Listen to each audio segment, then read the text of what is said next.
Friends, spicy kitchen ಚಾನಲ್ಗೆ ಸ್ವಾಗತ. ಪನ್ನೀರ್ ಗೀ ಮಸಾಲ ಮಾಡೋಣ. ಮದುವೆ ಮನೆಗಳಲ್ಲಿ, ಡಾಬಾ ಹೋಟ್ಲುಗಳಲ್ಲಿ ಈ ಥರ ಮಾಡ್ತಾರೆ. ಪನ್ನೀರ್ ಗೀ ವೈಟ್ ಮಸಾಲ ತುಂಬ ಟೇಸ್ಟಿಯಾಗಿರುತ್ತೆ. ಲೈಟ್ ಮಸಾಲೆ ಇರುತ್ತೆ. ಒಂದೊಳ್ಳೆ ಟೇಸ್ಟಿಯಾದಂಥ ಪನ್ನೀರ್ ಮಸಾಲ ಇದು.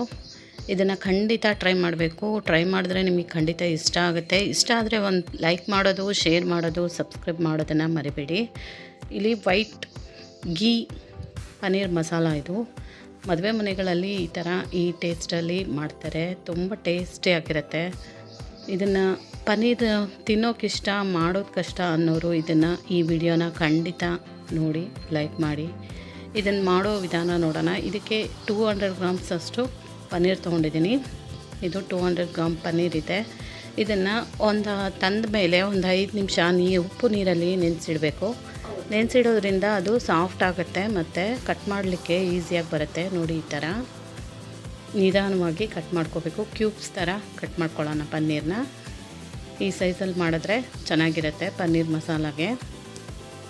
ನಿಧಾನವಾಗಿ ಇದನ್ನು ಕಟ್ ಮಾಡಿ ಇಟ್ಕೊಳ್ಳೋಣ. ಇದು ನಂದಿನಿ ಬ್ರ್ಯಾಂಡ್ದು ತುಂಬ ಚೆನ್ನಾಗಿರುತ್ತೆ.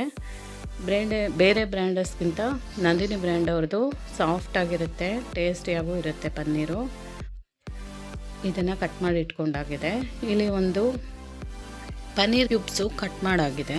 ಈರುಳ್ಳಿ ತರಕಾರಿನ ಕಟ್ ಮಾಡ್ಕೊಳ್ಳೋಣ. ಇದಕ್ಕೆ ಯಾವ ತರಕಾರಿ ಬೇಕಾದರೂ ಬಳಸ್ಕೋಬೋದು. ಕ್ಯಾರೆಟು, ಬೀನ್ಸು, ನಿಮಗಿಷ್ಟ ಬಂದ ತರಕಾರಿಗಳನ್ನ ಇಲ್ಲಿ ಬಳಸ್ಕೊಂಡು ನೋಡ್ಬೋದು.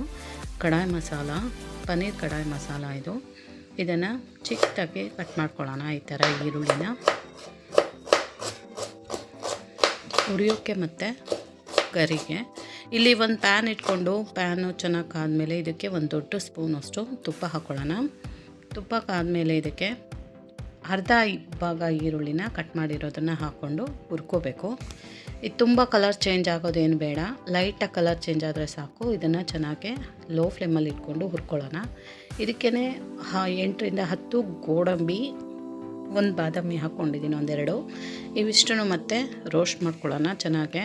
ನೋಡಿ, ಸ್ವಲ್ಪ ಕಲರ್ ಚೇಂಜ್ ಆಗಿದೆ. ಈಗ ಒಂದು ಗಡ್ಡೆ ಬೆಳ್ಳುಳ್ಳಿನ ಸಿಪ್ಪೆ ತೆಗೆದು ಹಾಕೋತಾ ಇದ್ದೀನಿ.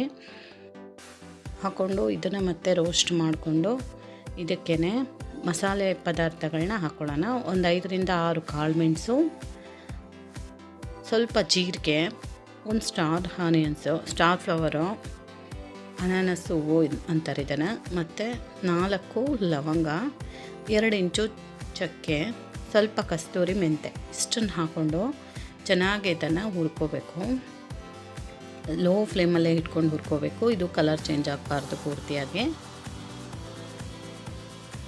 ಮತ್ತು ಶಾಹಿ ಜೀರ ಹಾಕೋಣ, ಒಂದು ಚಿಟಿಕೆಯಷ್ಟು. 4 ಹಸಿಮೆಣಸಿನ್ಕಾಯಿ ಹಾಕ್ಕೊಂಡು ಇಲ್ಲಿ ಒಂದು ಉಪ್ಪು ಕಾಯಿನ ತುರ್ಕೊಂಡಿದ್ದೀನಿ. ಒಂದು ಕಾಯಲ್ಲಿ ಅರ್ಧ ತುರಿದು ಈ ಹಸಿಕಾಯಿನೂ ಇದಕ್ಕೆ ಹಾಕ್ಕೊಂಡು ಲೋ ಫ್ಲೇಮ್ ಇಟ್ಕೊಂಡು ಒಂದು 2-3 ಸೆಕೆಂಡು ಹುರ್ಕೊಳ್ಳೋಣ. ಇದು ಫುಲ್ ಕಲರ್ ಚೇಂಜ್ ಆಗೋ ತನಕ ಹುರಿಬಾರ್ದು, ಹೀಗೆ ಹುರ್ಕೋಬೇಕು. ಇದನ್ನು ನೋಡಿ, ಈ ಥರ ಹುರಿದಾಕಿದೆ. ಇದನ್ನು ಒಂದು ಮಿಕ್ಸರ್ ಜಾರಕ್ಕೆ ತೆಕ್ಕೊಳ್ಳೋಣ. ಈ ಮಸಾಲೆನ ತೆಕ್ಕೊಂಡು ಇದನ್ನು ನೈಸಾಗಿ ರುಬ್ಕೋಬೇಕು. ಮತ್ತು ಪ್ಯಾನ್ ಇಟ್ಕೊಂಡು 1 ಸ್ಪೂನಷ್ಟು ತುಪ್ಪ ಹಾಕ್ಕೊಂಡು ಇದರಲ್ಲಿ ಚಿಕ್ಕದಾಗಿ ಕಟ್ ಮಾಡಿದಂಥ ಪನ್ನೀರ್ ಕ್ಯೂಬ್ಸ್ನ ಹಾಕ್ಕೊಂಡು ಸ್ವಲ್ಪ ಲೈಟಾಗಿ ಹುರ್ಕೋಬೇಕು. ಇದು ಹಸಿ ಸ್ಮೆಲ್ ಕಡಿಮೆ ಆಗಿ ಒಂದು ಒಳ್ಳೆ ಟೇಸ್ಟ್ ಕೊಡುತ್ತೆ ಈ ಥರ ಹುರಿಯೋದ್ರಿಂದ. ನೋಡಿ, ಲೋ ಫ್ಲೇಮಲ್ಲಿ ಇಟ್ಕೊಂಡು ನಿಧಾನವಾಗಿ ತುಪ್ಪದಲ್ಲಿ ಇದನ್ನು ಹುರ್ಕೋಬೇಕು. ತುಂಬ ಹುರಿಬಾರ್ದು, ರಬ್ಬರ್ ಥರ ಆಗುತ್ತೆ ಮತ್ತು ಗಟ್ಟಿ ಆಗಿಬಿಡುತ್ತೆ ಪನ್ನೀರು, ತಿನ್ನೋಕ್ಕೆ ಬರಲ್ಲ. ಲೈಟಾಗಿ ಒಂದು 2-3 ಸೆಕೆಂಡ್ ಹುರ್ಕೊಂಡ್ರೆ ಸಾಕು. ಒಂದು 1/4 ಟೀ ಸ್ಪೂನಷ್ಟು ಅರಿಶಿನ ಪುಡಿ ಹಾಕಿ, ಒಂದು ಚಿಟಿಕೆ ಉಪ್ಪು ಹಾಕಿ ಇದನ್ನು ಲೈಟಾಗಿ ಹುರ್ಕೋತಾ ಇದ್ದೀನಿ. ಲೈಟಾಗೆ ಹುರಿಬೇಕು. ಇದು ಸಾಫ್ಟಾಗೇ ಇರಬೇಕು, ಇದು ಗಟ್ಟಿ ಆಗಬಾರ್ದು. ಆ ಥರ ಹುರಿದಾದ್ಮೇಲೆ ಈ ಮಸಾಲೆಗೆ ಗಟ್ಟಿ ಮೊಸರು ಅಥವಾ ಕ್ರೀಮು ಹಾಕಿ ರುಬ್ಕೋಬೇಕು. ಇಲ್ಲಿ ನಾನು ಹಾಲಿನ ಕೆನೆ, ಎತ್ತಿಟ್ಟಿರುವಂಥ ಹಾಲಿನ ಕೆನೆ ಹಾಕಿ ರುಬ್ಕೋತಾ ಇದ್ದೀನಿ. ನೈಸಾಗೆ ರುಬ್ಕೊತೀನಿ. ಹಾಲಿನ ಕೆನೆ ಬೇಡ ಅನ್ನೋರು ಮೊಸರು ಹಾಕ್ಕೋಬೋದು. ಮತ್ತು ಇಲ್ಲೊಂದು ಕುಕ್ಕರ್ ಪ್ಯಾನ್ ಇಟ್ಕೊಂಡು ಅದಕ್ಕೆ ಮತ್ತೆ 1 ಸ್ಪೂನ್ ತುಪ್ಪ ಹಾಕಿ, ಒಂದು 2 ಚಿಟಿಕೆಯಷ್ಟು ಜೀರಿಗೆ ಹಾಕ್ಕೊಂಡು ಪಲಾವ್ ಎಲೆ ಹಾಕ್ಕೊಳ್ಳೋಣ 2. ಸ್ವಲ್ಪ ಜೀರಿಗೆ ಸಿಡ್ದಾದ್ಮೇಲೆ ಅರ್ಧದಷ್ಟು ಈರುಳ್ಳಿನ ಹಾಕ್ಕೊಂಡು ಮತ್ತು ಚೆನ್ನಾಗಿ ರೋಸ್ಟ್ ಮಾಡ್ಕೊಳ್ಳೋಣ ಇದನ್ನು, ಈರುಳ್ಳಿನ. ಇದಕ್ಕೇ ಎಲ್ಲ ತರಕಾರಿಗಳನ್ನು ಹಾಕ್ಕೊಳ್ಳೋಣ. ಚಿಕ್ಕದಾಗಿ ಕಟ್ ಮಾಡಿದಂಥ ಕ್ಯಾರೆಟು, ಚಿಕ್ಕದಾಗಿ ಕಟ್ ಮಾಡಿದಂಥ ಬೀನ್ಸನ್ನು ಹಾಕ್ಕೊಂಡು ಲೈಟಾಗಿ ಫ್ರೈ ಮಾಡಿಕೊಂಡು ಇದಕ್ಕೆ ಆಲೂಗಡ್ಡೆ, ಹೂಕೋಸು, ಸೀಮೆ ಬದನೆಕಾಯಿ ಯಾವ ತರಕಾರಿ ಬೇಕಾದರೂ ಬಳಸ್ಕೋಬೋದು, ಚೆನ್ನಾಗಿರುತ್ತೆ. ಇಲ್ಲಿ ಆಲೂಗಡ್ಡೆ ಹಾಕ್ತಾಯಿದ್ದೀನಿ, ಒಂದು ಪೋಲಷ್ಟು. ಚೆನ್ನಾಗಿ ಇದನ್ನು ತುಪ್ಪದಲ್ಲಿ ಫ್ರೈ ಮಾಡ್ಕೋಬೇಕು. ಫ್ರೈ ಮಾಡಿ ಆದಮೇಲೆ ರುಬ್ಕೊಂಡಂಥ ಮಸಾಲಾನ ಈಗ ಹಾಕ್ತಾಯಿದ್ದೀನಿ.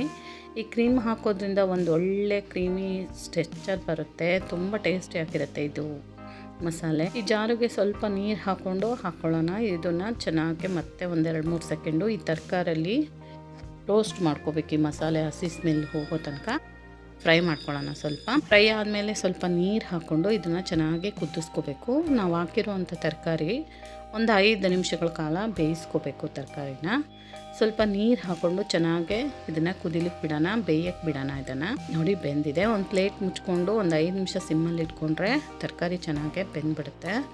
ಇಲ್ಲಿ ಚೆನ್ನಾಗಿ ತಿರುಗಿಸ್ಕೊತಾ ಇದ್ದೀನಿ. ಇದಕ್ಕೆ ಮುಳುಗುವಷ್ಟು ಬೇಕಾಗುವಷ್ಟು ನೀರನ್ನು ಹಾಕ್ಕೊಂಡು ಚೆನ್ನಾಗಿ ಕುದಿಸ್ಕೋಬೇಕು. ಇದನ್ನು ಒಂದು 5 ನಿಮಿಷಗಳ ಕಾಲ. ನೋಡಿ ಕುದಿಯೋಕ್ಕೆ ಬಂದಿದೆ, ಚೆನ್ನಾಗಿ ಕುದೀತಾ ಇದೆ. ತರಕಾರಿ ಬೆಂದಿದೆ ಅಂತ ಒಂದು ಸಾರಿ ಚೆಕ್ ಮಾಡ್ಕೊಳ್ಳೋಣ. ಇಲ್ಲಿ ಎಲ್ಲ ತರಕಾರಿ ಆಲ್ಮೋಸ್ಟ್ ಬೆಂದಿರುತ್ತೆ. ಒಂದು 5 ನಿಮಿಷ ಆಗಿದೆ ನಾನು ಕುದಿಯೋಕ್ಕೆ ಬಿಟ್ಟು.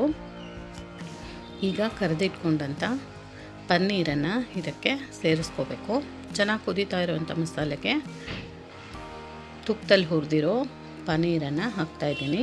ಹಾಕಿ 1 ಸೆಕೆಂಡ್ ಕುದಿಸ್ಕೊಂಡು ಇದಕ್ಕೆ ಕೊತ್ತಂಬರಿ ಸೊಪ್ಪನ್ನು ಲಾಸ್ಟಲ್ಲಿ ಹಾಕ್ಕೊಂಡು ಇಳಿಸ್ಕೊಂಡ್ರೆ ರೆಡಿ ಆಯಿತು ಮದುವೆ ಮನೆ ಶೈಲಿಯ ಪನ್ನೀರ್ ಮಸಾಲ. ನಿಮಗೆ ನನ್ನ ವಿಡಿಯೋ ಇಷ್ಟ ಆದರೆ